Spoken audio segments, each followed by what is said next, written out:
guys, another great endgame puzzle. Here, all the king moves lose, but there is a draw for white that starts with e5. The idea here is that so if black makes a king move, then it's a draw because that black pawn gets eliminated. So black must make a pawn move.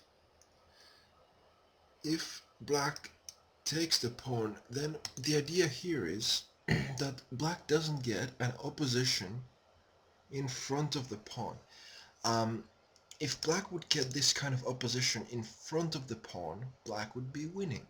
But here, there's just no time for that, because white is going to claim distant opposition.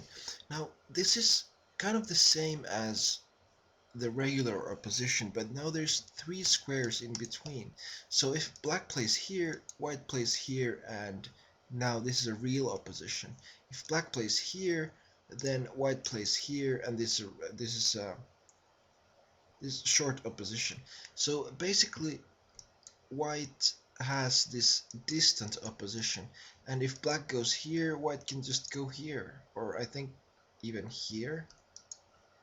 I think this is pretty much the same, because now white can choose opposition, and also if king goes here, then well, okay, maybe white lost the opposition, but he's gonna get that pawn. So so now it's a draw, because let's say king here, and now white has the opposition. Yes, black is in front of the pawn, but this is a theoretical draw, because if this pawn advances, now black can't keep the opposition anymore because his own pawn is obstructing him. So that happens if pawn takes. Now if pawn to d5, we can just push forward and sacrifice this pawn. The main thing here is that black will not get this opposition in front of the pawn, so white can move pretty much anything here and not lose. If black tries to somehow